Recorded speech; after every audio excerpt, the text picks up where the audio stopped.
All right, guys, we're back at Local with my boy Baker. He actually won on Tuesday. This is the new updated Spright list for the October 22 format. Let's see the list, sir. I figured you guys said Spright was dead, but he's proving you guys that it's not dead. So, yeah, let's see the list.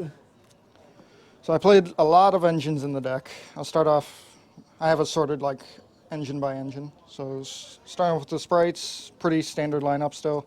There's 3 blue, 3 jet, best searchers, and then 1 of each of the negates and 1 of the honest pixies. And Card's then, so annoying.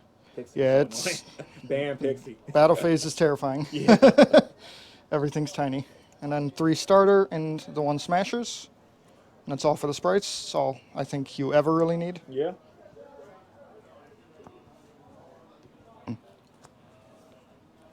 Then I played Adventure.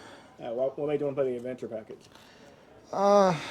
Right alone is already a +3. So it gets you an Omni Negate, protects your plays. And then Spright also has trouble with getting damage on board. So the token in the Griffin is already 4K. And then the Draco back outs things like Floodgates and pretty much everything. Outs Mystic Mine too. Yeah, makes sense. And the Griffin, I only played 2 right. Space is really tight in this deck. And then the 1 Fateful and the 1 Draco back. I feel like 5 starters was fine, especially since I'm drawing cards with other engines, and just seeing like the other engines with the Spright cards is usually enough. Then I also played Runic cards. 3 Tip, it's the Searcher. 3 Freezing Curses, which is pretty much a Effect Veiler. This one is the Pop, and then 1 of the MST, and 1 of the Field Spell. Okay, now what made you want to do the Runic Engine? Everything is just a free level 2 extender that also adds utility. And then pretty much every turn throughout the tournaments I've played, I'd be drawing like 2 to 3 cards on mine and my opponent's turns, as long as I got to like 2 or more of the Runics, which is pretty easy. Okay. And then even when you're not using them as extenders, they're just really good utility options. Like going Freezing Curses on Kick Kalos against Tyr sometimes just ends their turn. Then I played the Trickstar Engine. It's just another level 2 extender engine. Yeah, they were doing that in the OCG for a while. There's only 2 here, but it's about to go to 3, so Yeah. can't wait. And then the Terraforming is really nice because it can search for either Light Stage or the Runic Field spell. So it allows you to not have to So why didn't discard you a play card. 3 immediately? Out of curiosity. It's not legal yet. Oh yeah. So you modified the deck. Oh, I forgot. So I thought it was at 1. I didn't know. No, it's at 2. It's going to 3. Oh, okay. So yeah, it makes sense. So are you gonna replace Terraformer with it? No, I might just like throw it in the deck. Okay, there's like a 41 card. Like there's nothing I really want to cut, and the Terraforming's really good because it can access either engine. Makes sense. Like drawing like Terraforming with Runic Tip is extender plus you draw 2 cards, so Fair it's enough. really good. Then I did still play Frogs, but just 2 Swap Frog. The 3rd really doesn't come up anymore since you don't need it for fodder for Ronin. Okay. So you just need to get 1 additional body on the field, but with the Trickstar cards and the Runic cards, it's just really easy. Like the Ronin hit really didn't do anything to the actual combo. It just hurt the follow-up a little bit. And then the last cards I had in the main deck were just triple Dark Ruler. Okay, pretty standard. I believe it's 42 cards in the main. Okay, so 43 when the actual list drops, but this deck is still October 22 legal, so that's pretty good. Then for the extra deck, the only Runic extra deck one I played was the Hugin. You can play the one that adds back the field spell, but I feel like it isn't really too necessary. With all the other engines that are being played, I feel like it makes up for it. If they out the field spell, there's still a lot of other things the deck can do. And then you can play like the level 3 one that gains life points for time if you want, but Yeah. I don't think it's necessary. Then a lot of people with the Runic cards have cut this, but I feel like it does still come up when you see like a Trickstar card or like multiple Spright cards. Yeah. Like you can still Zeus them and then try to follow up with the Runic cards afterwards. I literally lost today because of that.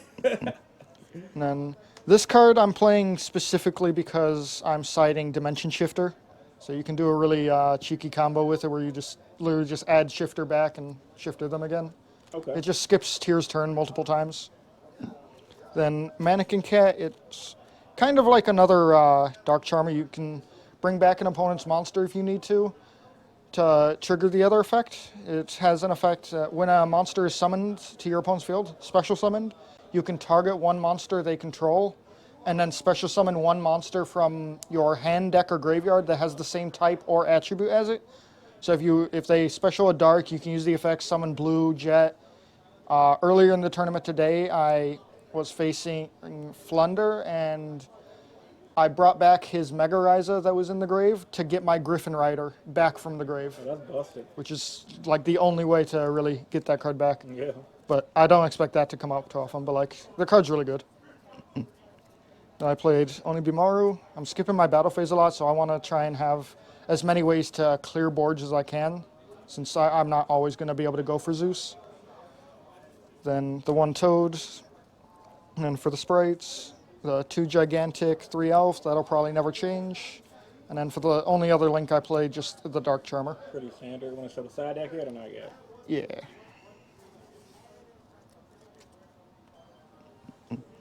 And for the side, played Triple D Shifter. Cards just to auto win in the tier matchup. Then double Nibiru. And Pankratops.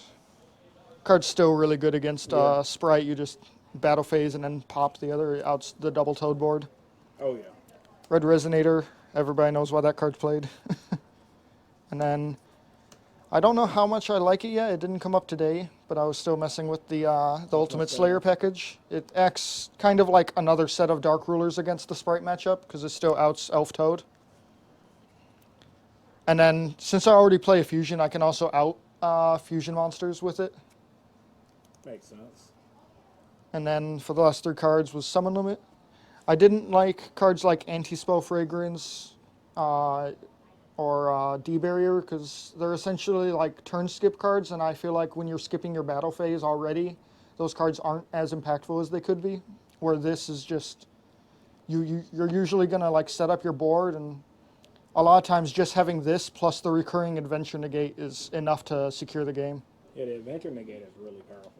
Yeah, you say you haven't used the Ultimate Slayer today at all, or you have? No, it did not come up at all today, so I'm probably going to cut it and test other things. Okay. I don't know exactly what yet, but... What do you think about testing?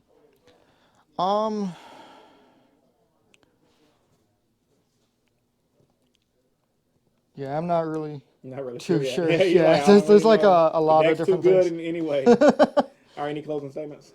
No, the deck's been performing really well, and I'll probably stick to, if I do change it, it'll probably stay very similar to what it is now. All right, well, thanks for the profile, sir. Thank you. Yeah.